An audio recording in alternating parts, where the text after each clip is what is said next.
And now it's time for part 2 of the Boulder edition of What Would Jello Do? As my old buddy Ice-T, one of the smartest people I've ever met in my life, would say, yo, check this out.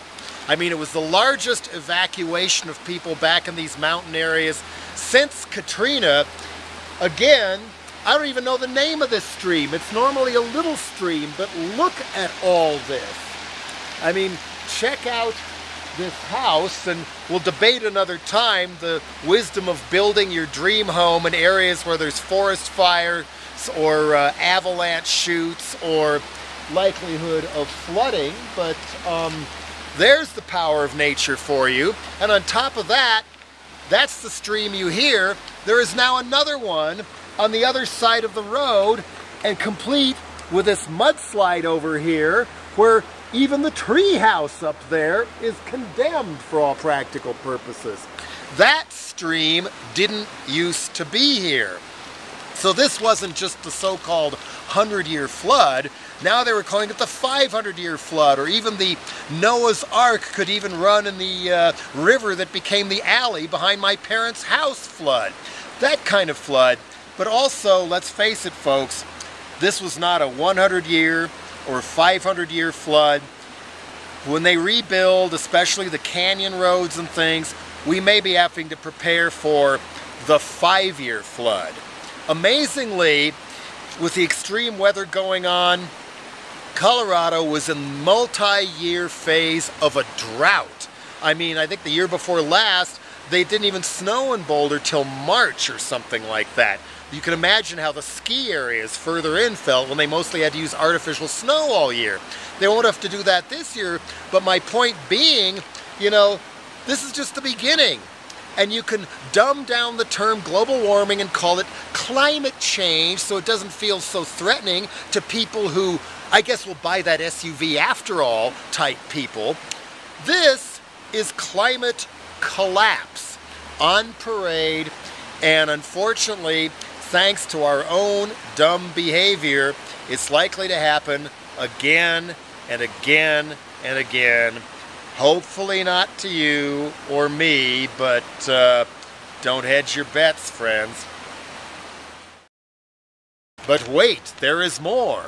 Might as well show you the rest of this as we go down. Don't look at my ugly mug, although I'll stay close to the mic here. This was a paved road.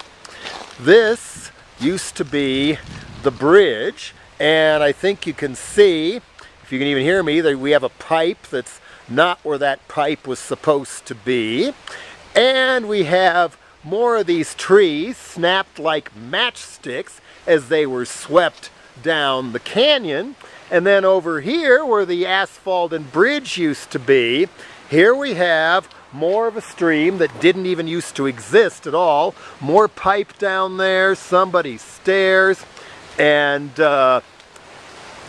notice the pieces of asphalt down here that used to be part of the road, and more of it down here that also used to be part of the road. I just hope they don't decide to make all the rivers and creeks in this area into concrete channels like the Los Angeles River or something. That was proposed many years ago by the director of flood control at the city of Boulder when I was a teenager, named Ted Diefendorfer of all things.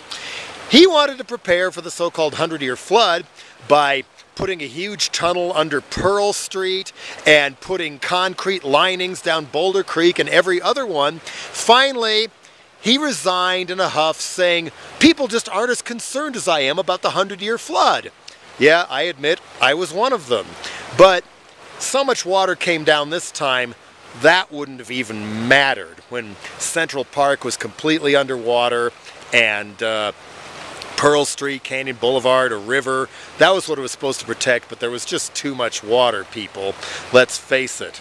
And miraculously, only 8 people died, in contrast to almost 150 in the Big Thompson Canyon flood when I was a teenager.